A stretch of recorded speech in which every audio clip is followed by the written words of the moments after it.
ఇంకా మన జగన్మోహన్ రెడ్డి దగ్గరికి వచ్చేటప్పటికి వాళ్ళ ఆయన ముఖ్యమంత్రి అయినాడు. ఇంకా ఈయనకు అప్పుడప్పుడే ఇది ఉంది.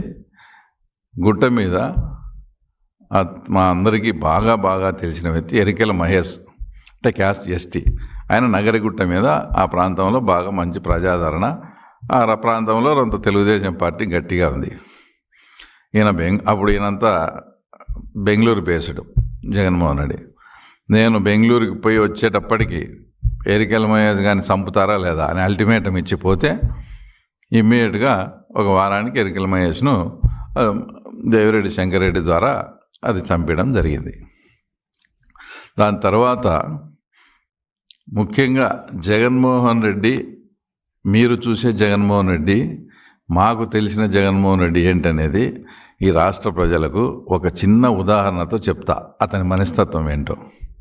ఆ ఎరికెల మహేష్ అనే అతన్ని చంపిన తర్వాత మళ్ళీ 6 నెలలకు 9 నెలలకు ఆ మహేష్ వాళ్ళ తమ్ముని కొడుకు ఉదయ్ అని జస్ట్ 19 years, వాళ్ళ ఫ్రెండ్ సాకే రామాంజలి అని 20 years, వాళ్ళు కూడా ఇబ్బందిగా ఉంది, మా పెదనాయన చంపిన వాళ్ళని మేము చంపుతామని వాళ్ళని అన్నట్టు ఇదంతా క్రియేట్ చేసి వాళ్ళని కూడా మర్డర్ చేయాలని ప్లాన్ చేసుకున్నారు. సరే, ఏదైతే ఇప్పుడు వివేకానంద రెడ్డి కేసులో అనుమానితునిగా చనిపోయిన కువైట్ గంగాధర్ రెడ్డి అనే వ్యక్తి ఆ రోజే దేవిరెడ్డి శంకరెడ్డి అతనితో కోర్టు ఆపరేషన్ చేసి ఆ ఉదయ్ అనే అబ్బాయిని సాకే రామాంజలను వేరే వాళ్ళ ద్వారా ఈ కువైట్ గంగాధర్ ద్వారా పిలిపించి వాళ్ళకు బీర్లో ట్యాబ్లెట్లు వేసి బీర్ దాపి వాళ్ళు అన్కాన్షియస్లోకి వెళ్ళిపోయినారు. ఆ టయానికి జగన్మోహన్ రెడ్డి వీళ్ళ నాలెడ్జ్ లేకుండా పులివెందులకు వచ్చాడు. జగన్మోహన్ రెడ్డి పులివెందుల్లో ఉండగానే ఇది చేస్తే మళ్ళీ జగన్మోహన్ రెడ్డి తో మళ్ళా చెప్పకుండా చేశారంటారని వాళ్ళు ఇన్ఫర్మేషన్ని జగన్మోహన్ రెడ్డికి పాస్ చేసినారు. నువ్వు ఈ టైంలో ఎందుకు వచ్చావు, మేము ఇట్లా పని పెట్టుకుని వాళ్ళు అన్కాన్షియస్ అయిపోయినారు, మేము వాళ్ళిద్దరిని వేసేయాలా, నువ్వు ఎందుకు వచ్చావు అంటే ఏందిరా ఇట్లా చేసినారు, ఉండండి నేను పోయినంతవరకు చేయొద్దండి, నేను గ్రీన్ సిగ్నల్ ఇచ్చినాకనే చేయండి అని చెప్పి యాక్చువల్గా ఆ రోజు ఇడుపులపాయలో నైట్ హాల్ట్ ప్రోగ్రామ్, ఆ ప్రోగ్రామ్ కూడా క్యాన్సిల్ చేసుకొని హుటాహుటిన బెంగళూరుకి పోయి మళ్ళీ బెంగళూరులోనే ఇబ్బంది అని బెంగళూరు ఎయిర్పోర్ట్కి పోయి ఢిల్లీకి ఫ్లైట్ టికెట్ తీసుకొని నేను టేకాఫ్ అయిన తర్వాత మీరు చేయండి, మీ టయానికి నేను జర్నీలో ఉండాలా, నాకు ఎలిబీ కావాలని చెప్పి ఈయన ఢిల్లీకి పోయి టేకాఫ్ అయ్యి అక్కడ వాళ్ళ పిఏకు సమాచారం వస్తానే సారు టేకాఫ్ అయినాడని. ఇక్కడ వీళ్ళు ఆ 2 అబ్బాయిలను మనిషిని మర్డర్ చేయొచ్చు, ఇది కసి ఉంటేనో ఏదో జరుగుతుంటాయి, కానీ అతడు సినిమాలో చెప్తారు చూడు, ఆ మర్డర్ ఎంత వైలెంట్గా ఉండాలని. ఆ టైపులో 2 పిల్లలను 2 గొంతులు కోసి సపరేట్గా మొండెం ఒకటి, తల ఒక చోట, మొండెం ఒక చోట పెట్టి, ఇంకా తెలుగుదేశం పార్టీ జోలికి వస్తే ఎవరి చావైనా ఇంత భయానకంగా ఉంటుంది అని చాటి చెప్పే విధంగా 2 గొంతులు కోసి ఒక బ్రిడ్జి కింద వేసినారు. మొండెం ఒక చోట, తల ఒక చోట. 2 అబ్బాయిలను 20 years. అప్పుడు జగన్మోహన్ రెడ్డికి చెప్పినప్పుడు, నువ్వు ఈరోజు శాంతి దూత మాదిరి, తర్వాత మదర్ తెరీసాకు అన్న మాదిరి మాట్లాడుతున్నావే, రే చిన్న పిల్లలు వాళ్ళ నాయనతో ఏదో పోయింది, ఎందుకు ఆ పిల్లలను అట్లా చేస్తున్నారు, వద్దు ఇంటికి పంపిండని చెప్పాలనా, నువ్వు ఇడుపులపాయ నుంచి బెంగళూరుకి పోయి ఫ్లైట్కి పోయి వాళ్ళిద్దరినీ గొంతులు పోయమని చెప్తావా? అంటే ఇంత ఇది పులివెందుల్లో ప్రత్యక్షంగా వాళ్ళు ఇప్పుడు అక్కడ ఉన్న వాళ్ళు కూడా ఇక్కడ ఉన్న వాళ్ళు అక్కడ ఉన్నారు. అంత జరిగిన ఇంత ఘోరాతి ఘోరంగా వచ్చేసి జగన్ రెడ్డి ఆ 2 పిల్లలను చంపిన ఘటనలో పరోక్షంగా అతనే. ఇంతటి ఘోరమైన ఇంకోటి ఇప్పుడు పరిటాల రవిది, మద్దెల చెరువు సూరి గారికి తర్వాత మీకు స్నేహ సంబంధాలు లేవా? ఆయన జైల్లో ఉండి ప్లాన్ చేసి పరిటాల రవి లాంటి వ్యక్తిని జైల్లో ఉండి ట్రాప్ చేసి మర్డర్ చేస్తాడా? ఫస్ట్ బళ్ళారులో ఆర్కే అతని మర్డర్ చేశారు, తర్వాత అనంతపూర్లో తగరకుంట ప్రభాకర్ రెడ్డి అని రవి అనుచరులను మర్డర్ చేశారు, 3వసారి పరిటాల. అంటే మీకు ఇంటెలిజెన్స్ వ్యవస్థ లేదా? ఆ మర్డరు ఈ మర్డరు తర్వాత ఇదని మీకు తెలియదా? దగ్గరుండి మీరే చేపించి నువ్వు పార్టీలోకి వస్తావా, ఆయన నిజాయితీ పరుడే, నేను తెలుగుదేశం పార్టీ విడిచిపెట్టి రానన్నాడు పరిటాల రవి గారు, రాకుంటే మర్డర్ చేస్తాం. ఆ రకంగా మీరు లేకపోతే జైల్లో ఉండేదంట, ఆయన జైల్లోంచి నడిపేది, జైల్లోంచి ప్లాన్ చేసి మర్డర్, బయట మొత్తం సహకారం అంతా జగన్మోహన్ రెడ్డిది. పరిటాల రవి దాంట్లో జగన్మోహన్ రెడ్డి లేకుంటే పరిటాల రవి హత్య జరిగే సమస్య లేదు. అంతగా నువ్వు సపోర్ట్ చేసి ఆ రకంగా చేసినావు. ఈ పిల్లలను చూసి ఇట్లా చేసి అంటే నాకేంది తెలు మా వాళ్ళు అప్పుడు ఏదైనా గతంలో చేసిండొచ్చు అనేదానికి ఈయన ప్రత్యక్షంగా గాను పరోక్షంగాను ఈయనకుండి ఆ తర్వాత ఈయన ద్వారా జరిగినట్టు ఇది. ఇంకా మాట్లాడితే ఎప్పుడు మాట్లాడినా కూడా ఆయన మా నాన్నది అనుమానాస్పద మృతి అంటాడు. ఇది పెద్ద విచిత్రమైన విషయం ఏంటంటే పాపం ఆయన వాళ్ళ నాన్న అనుమానాస్పద మృతి అనేది ఆయన ప్రతిపక్షంలో ఉన్నప్పుడు ఆయన గుర్తొస్తుంది. ఆయన అధికార పక్షంలో ఉన్నప్పుడు ఏం గుర్తురాదు. ఎవరి మీద అనుమానం అని చెప్పి అప్పుడు నీ అనుచరులు నువ్వు చెప్పినట్లు రిలయన్స్ పెట్రోల్ బంకుల మీద దాడులు చేసి వాళ్ళ ఆస్తులను కానీ నష్టపరిచిన వాళ్ళే మళ్ళీ వాళ్ళే వెంట పట్టుకొని వస్తే వాళ్ళకే రాజ్యసభ ఇస్తావు అధికారం ఉన్నప్పుడు, అన్నీ చేస్తావు. మళ్ళీ ప్రతిపక్షంలోకి వస్తానే మా నాన్నది అనుమానాస్పద మృతి అంటావు. ఇది అసలు పెద్ద మామూలుగానే ఇది ఆశ్చర్యకరమైన విషయం. తర్వాత ఇంకోటి మాటికి మా చంద్రబాబు నాయుడు గారిని వెన్నుపోటు రాజకీయం అది ఇది అంటావు. ఎట్లా నాకు తెలిసి 94లో ఎలక్షన్ జరిగింది. పార్టీని కాపాడుకోవాలనే ఉద్దేశంతో అందరూ ఎమ్మెల్యేలు రామారావు గారి కుటుంబ సభ్యులు కలిపి చంద్రబాబు నాయుడు గారిని ముఖ్యమంత్రిగా ఎన్నుకున్నారు. ఎన్నుకున్న తర్వాత 96లో పార్లమెంట్ ఎలక్షన్ వచ్చింది. నిజంగా ప్రజలు చంద్రబాబు నాయుడు వెన్నుపోటే పొడిచిన అంటే ఆ 96 ఎలక్షన్స్లో ఒక్క సీట్ రాకూడదు. ఆ రోజు 18 సీట్లు వచ్చాయి. తర్వాత 1999లో అప్పటికి నాయకుడు చంద్రబాబు నాయుడే కదా. ఇప్పుడు వెన్నుపోటు పొడిచింటే ప్రజలు ఆయన తిరస్కరించాలి కదా. 1999 ఎలక్షన్స్లో మీ నాన్నే సీఎం క్యాండిడేట్, మీ నాన్నే సీఎం అభ్యర్థి, మీ నాన్న చిత్తుగా ఓడించినారు కదా.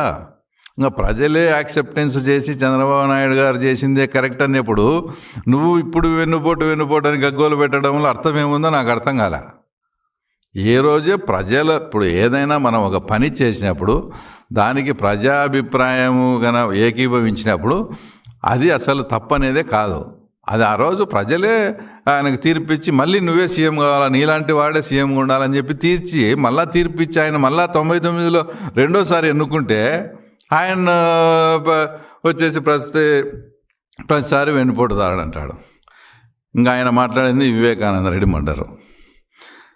ఇప్పుడు భారతదేశంలో ఒక అత్యున్నతమైన దర్యాప్తు సంస్థ చేసి నీ తమ్ముడైనటువంటి అవినాష్ రెడ్డిని, మీ చిన్నాయనైనటువంటి భాస్కర్ రెడ్డిని అక్యూజ్డ్గా ముద్దాయిలు చేసి ఛార్జెస్ ఫ్రేమ్ చేసి ఆ ఛార్జ్ షీట్ కూడా వేసినారు. ఇంకా ఇప్పటికీ కూడా నువ్వు దాన్ని బొంకుతా అది చేస్తే ఏదో అదృష్టము అది ఎటం చేసుకునేవో నువ్వు ముద్దాయి కాలే. సరే, ఒకవేళ నీకు తెలియకుండానే జరిగింది అనుకుందాం. ఏనాడైనా కానీ నువ్వు పిలిచి ఎవరిని అవినాష్ రెడ్డిని కానీ భాస్కర్ రెడ్డిని కానీ దేవిరెడ్డి శంకరెడ్డి కానీ అక్కడ మర్డర్ జరిగింది. మర్డర్ జరిగిన తర్వాత మీరు మా మామ అంటే భారతి వాళ్ళ నాన్న హాస్పిటల్ నుంచి కాంపౌండర్ని పిలిపించి ఎందుకు కుట్లేపించినారు, తర్వాత ఎందుకు అక్కడ ఉండే సాక్ష్యాలను తారుమారు చేయాలని చూసినారు, అసలు మీకేం పని ఏంది, మీకేం సంబంధం, మర్డర్ జరిగింది మర్డర్ అని చెప్పాలి కదా, మీకు ఏని చేయమని ఎవరు చెప్పినారు అని నువ్వు ఏనాడన్నా కూర్చోబెట్టి అడిగింటే నీకు నిజంగా సంబంధం లేకుంటే నువ్వు అడిగేవానివి, లేదా నువ్వేనా చెప్పిండాలా వాళ్ళకు ఈ రకంగా చేయండి అని. ఏ బుద్ధన్నా అడిగినావా? ఒకవేళ నీకు నిజంగా సంబంధం లేదంటే లేదు సరే అనుకో, వీళ్ళని ఏ రోజన్నా అడిగినావా వాళ్ళతో ఆ సమాధానం అడుగు, అప్పుడు నీకు అర్థమవుతుంది. లేదు ఇంకా నువ్వే చెప్పింటే మీ ఇద్దరు తోడదొంగలుగా. దాంట్లో ఏ సంబంధం లేని నన్ను చంద్రబాబు నాయుడు గారిని ఆదన్నను వీళ్ళందరినీ ఇరికియాలని చూసి ఏమేమో పడి ఇంకా ఇప్పటికీ ఇంకా వివేకానంద రెడ్డి ఇదే మాట్లాడితే ఇందాక చెప్పినట్లు తర్వాత వెన్నుపోటు అనేది అది కాదు. వెన్నుపోటు రాజశేఖర రెడ్డి గారు బతికున్నప్పుడే మళ్ళీ సీఎం అయిన తర్వాత ఓన్లీ మీ 3 ఫ్యామిలీలే అంటే షర్మిల అండ్ అనిల్, జగన్ అండ్ భారతి, రాజశేఖర రెడ్డి గారు అండ్ విజయమ్మ గారు 3 ఫ్యామిలీలు ఇజ్రాయెల్ పోయారు.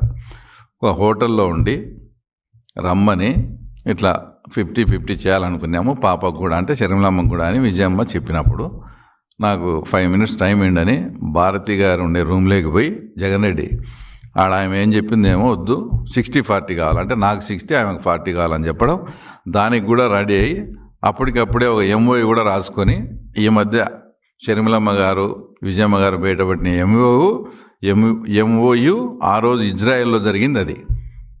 అది కూడా బయటపెట్టి అది కాదు నువ్వు వెన్నుపోటు అంటే ఆ రోజు మాట్లాడి 60-40 కూడా ఇస్తానని నువ్వు జైల్లో ఉన్నప్పుడు ఆమెను పాదయాత్రకంతా తిప్పుకొని ఆమెకు నువ్వు చేసినావు చూడు, అది ఒరిజినల్ వెన్నుపోటు అంటే. ఈ బుద్ధుడికి ఆస్తులు పంచేయకుండా ఈరోజు నువ్వు వెన్నుపోటుదారని సొంత చెల్లెలకు. ఆయన మొన్న మాట్లాడుతూ రాజశేఖర రెడ్డి గారు నాకు సంస్కారం నేర్పించారు, రాజకీయం మాత్రమే నేర్పించారని. తర్వాత మళ్ళీ ఇది చెప్పలేదా? రే చెల్లెలకు న్యాయంగా పంచాల్సిన వాటా నువ్వు పంచేయాలా, అమ్మను గౌరవంగా చూసుకోవాలా, ఇట్లాంటివి కూడా చెప్పింటాడు కదా. ఇట్లాంటి చెప్పలేదా మరి ఆ రోజు రాజశేఖర రెడ్డి గారు? ఏదో మీదో పెద్ద ఫ్యామిలీ అయినట్టు, మీ కుటుంబ చరిత్ర అసలు ఎవరికి ఆ తర్వాత తెలియనట్టు. అంతెందుకు, ఇప్పుడు సతీష్ రెడ్డి గారు మీ పార్టీలో ఉన్నాడు, మిమ్మల్ని స్నేహం చేసే వయస్సు వాళ్ళతోనే చేయాలా, అది చేయాలా, అది ఇదని మాట్లాడుతున్నాడు.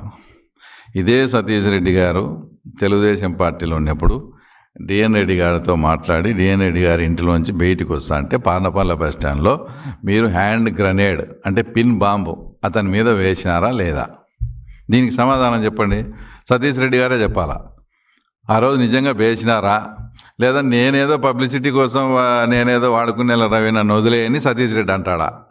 సతీష్ రెడ్డి గారు ఇప్పుడు ఆ విషయం కూడా చెప్పాలా. ఆ రోజు నీ మీద హ్యాండ్ గ్రైనేడ్ బాంబు వెళ్ళింది, మేమంతా నిన్ను సున్నొచ్చి అంత చేసి ఇంత చేర్చివి, అది వాళ్ళు వేసినారా లేదా నువ్వు పబ్లిసిటీ కోసం చేసుకునేవా కూడా ఆ తర్వాత సతీష్ రెడ్డి గారు తర్వాత ఇప్పుడు చెప్పాల్సిన అవసరం కూడా ఉంది.